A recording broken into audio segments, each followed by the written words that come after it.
Now, the Pentagon fights the CIA in Syria. Different militias backed by the two US departments have apparently started fighting each other, and all at the American taxpayers' expense. In February, CIA armed group Khorasan al-Haq, or Knights of Righteousness, were apparently forced out of their positions by the so-called Syrian Democratic Forces backed by the Pentagon.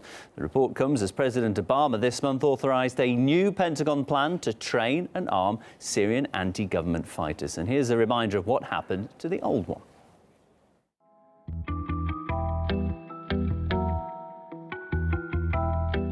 We're also supporting a moderate opposition in Syria that can help us in this effort, who stand up to the bankrupt ideology of violent extremism.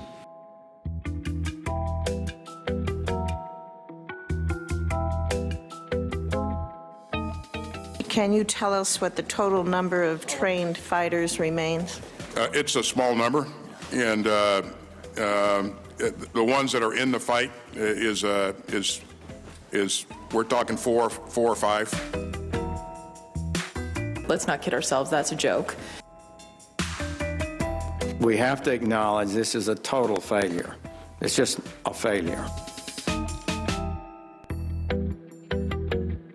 This train and equip program has not, frankly, lived up to what we initially thought. Program hasn't lived up to expectations. That's an understatement, isn't it? With me now to discuss the latest reports, former CIA officer Ray McGovern, who's in Washington, D.C. Ray, welcome. How much control do these two associations, the US military, the US intelligence, have over the groups that they're funding on the ground? Well, let's start with the good news. The good news is that because of Russian intervention and because of President Obama's sensible reaction to it, namely no longer pressing for priority for removing Assad and also allowing Iranians to participate in negotiations, the ceasefire, or what we call a cessation of hostilities, is holding.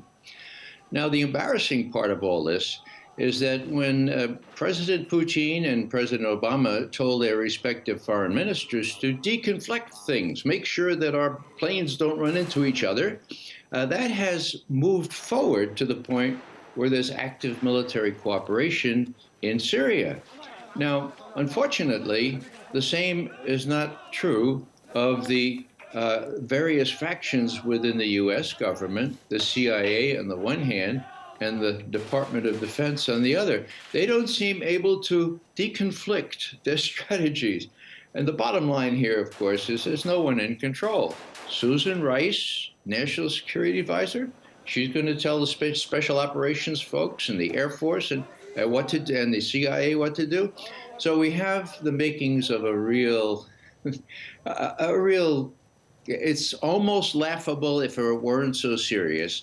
We have different objectives. First of all, the moderate rebels were going to remove Assad, and then they got instructions, no, don't remove Assad, we're going to go after ISIS. No one knows what to think. And besides that, you just saw that the Pentagon has been thoroughly embarrassed by investing $500 million into fielding 4 or 5 people still in the fight. So the solution is to work with the Russians to make sure that they deconflict not only Russian and US objectives and actions, but that the Russians might even help us deconflict the obvious shooting that's going on between CIA-supported rebels and the Department of Defense-supported rebels. It's really quite an embarrassment, but the good news, let's keep the good news in the forefront here.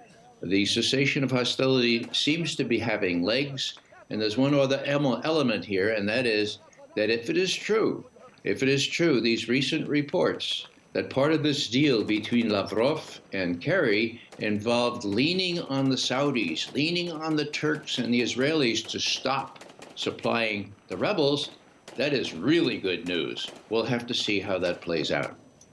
Ray, thanks for joining us. Our guest is Ray McGovern, former CIA officer from Washington there.